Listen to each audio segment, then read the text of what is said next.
what I'm going to try and do is just give you a very short introduction into some of the work we've been doing in terms of companies and their cross-border activities. So it's not specifically outsourcing, it's companies physically setting up facilities in another country. So it's their own facilities. We're coming from the perspective of governments. Our client base is primarily government agencies, so these are nationals, cities, regions that are all trying to attract foreign companies to come and establish themselves or expand in their particular locations. And we're trying to help them be better positioned to attract the right type of investors and the right type of industries to compete with.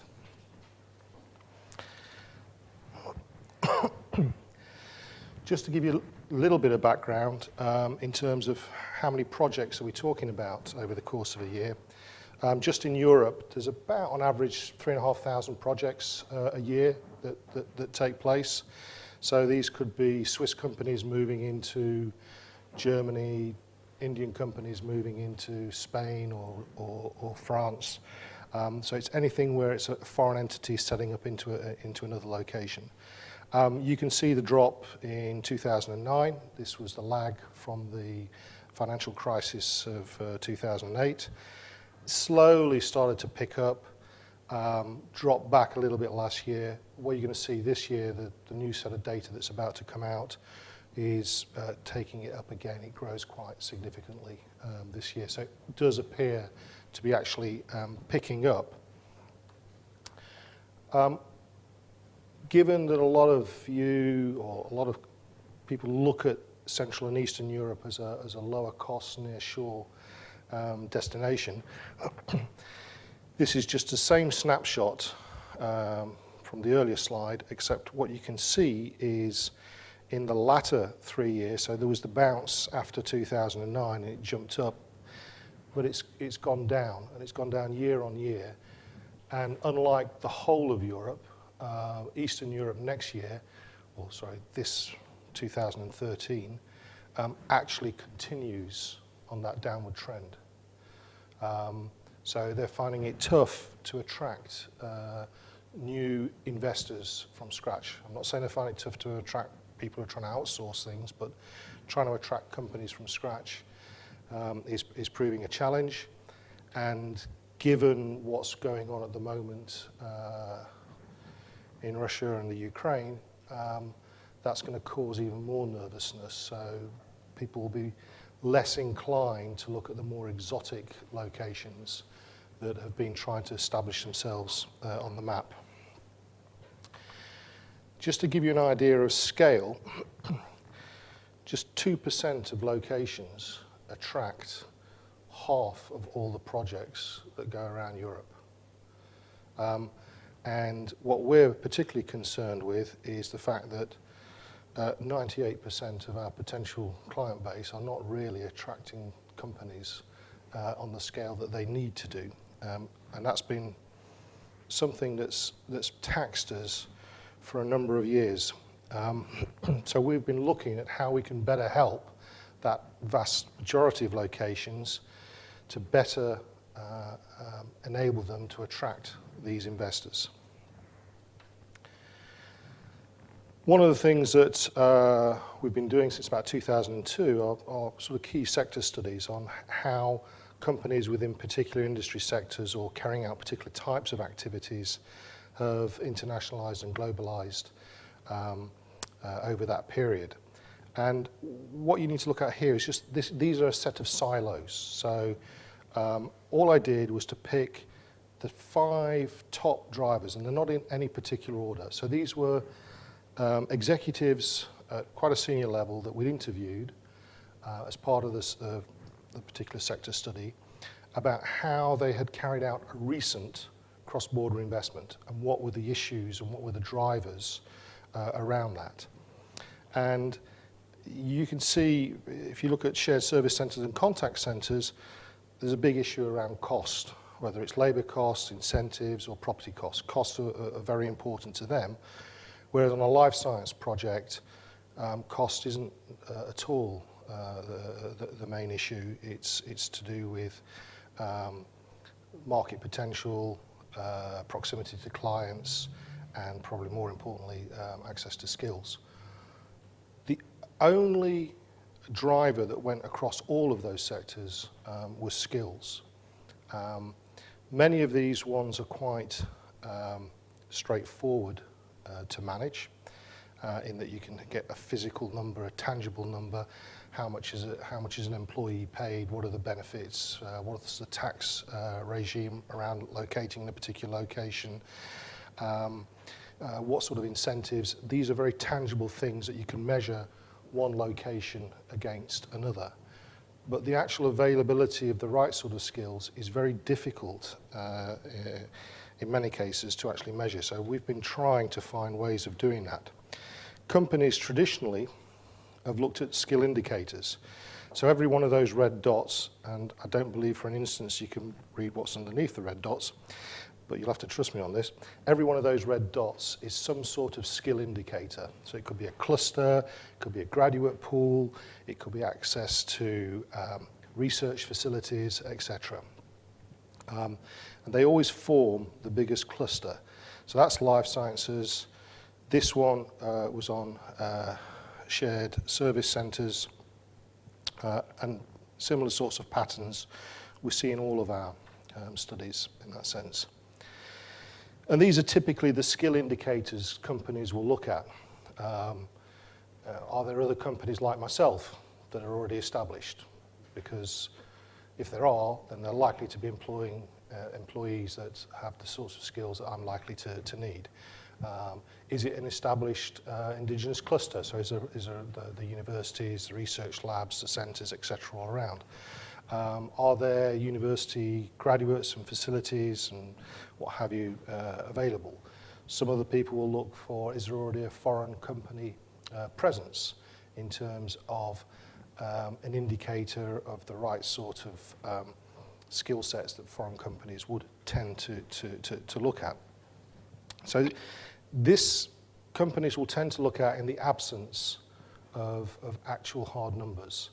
So it's a self-fulfilling prophecy. You can't move universities around, and the established clusters are what they are, already established. So you tend to get the same locations coming up time and time again. So what we've been doing is actually applying population modelling, so population surveys and population models, which allow us to audit a population at a statistical level. So we can carry out an audit in Germany, we can carry out an audit in Spain, we can carry out an audit in Estonia, and we know that the data that comes back is actually comparable because we're asking the same set of questions, we're using exactly the same methodology, etc. Companies that if you try and do it through just pure government statistics, so labour force surveys and what have you, you're going to find that each country gathers its statistics in a different manner. And in many cases, it's impossible. You're just comparing apples and pears. So the example here is this is a corporate using this information. So it's a French IT company wanted to set up a new technical support centre. They've got a couple of facilities already in the UK. They wanted to start off with 50 people, grow it to 200 people. They claimed within 2 years. It's taken at least 5 years. And they needed access to Java, C++, and HTML. They got 3 locations in mind. They knew they could do it in London. They were already established in London. But the cost of doing it in London, the churn rate in London was high. So they were trying to find better solutions for them within the UK. And they'd come up with 3 broad areas, Scotland, Wales, and Yorkshire. But they couldn't find the hard evidence other than the skill indicators that was being presented to them. So we were able to give them the data for the total numbers of programmers with those skills in the various regions. As you can see, Yorkshire by far the most and Wales by far the least. But what it actually enabled the company to do was then to move to the next step. Remember, they were only looking for an initial pool of 50 people that was going to expand to 200 people. So if they knew there was a pool of 70,000 or 40,000, it was quite adequate enough for them to be able to tick that box and say, we are fairly confident we can get that skill set there. So what they were then able to go and do is to look at all the other specific cost comparisons. So the cost of office space, sort of soft incentives, because the UK is very controlled in terms of what incentives can be offered. But you'll find training incentives, free space. If you're in an enterprise zone, you'll get certain tax benefits. So all of these other factors could be really put into the pot and compared like for like. So they went to Wales. Wales were able to offer them a much better package for what they needed. And Yorkshire were really upset because they had one of their facilities already. And they said, well, we've got the most. But that's not the point. It was they've got the right sort of skills in sufficient quantity to be able to do the work that they needed. And so they could compare in other areas. As I say, our clients are actually primarily governments. So this is how we've been working with the Estonian government. Estonia is a very small country in terms of population, so about 1.5 million, something like that. Highly concentrated up in Tallinn. That's where it's the capital. It's where a lot of the young people flock to, and as a result, it's quite overheated as a location. So they've been trying to encourage companies to look at other locations outside of not just Tallinn. I mean, they don't want to turn companies away, but they want to open their eyes that there are other locations there. So we provided I think it was a 4,000 survey of the overall population amongst, looked at engineering, environmental technologies, financial services, language, as in foreign languages, and technical IT skills. And as you run these surveys, you can actually sort of run it and say, well, how many of my engineers speak in Estonia, it would be Russian or Estonian, or maybe speak English, or how many of my software programmers are also fluent in speaking English. So you can start to really drill down into the sorts of areas that companies sometimes need to address. So this is just their marketing tool. They've got a whole bunch of data that they're able to look at. So this is the technical IT pool that they're looking at, the top programming skills, the top disciplines, what's the overall talent pool, and the talent pool split into those currently actively using those skills and those people that have the skills but aren't necessarily actively using them at present. And you can split the data by all sorts of things. So this is looking at the IT pool on the left, split by geography of location, compared to the population base on the right, which represents the overall population. And immediately you can see Tallinn, which is the dark blue area, very strong compared to, it's 44 versus 31, so high concentration in Tallinn. But there's also another place called Tartu, which is up in orange up there. And they were using that to try and encourage companies to look beyond Tallinn. So Tartu is right down in the south of the country.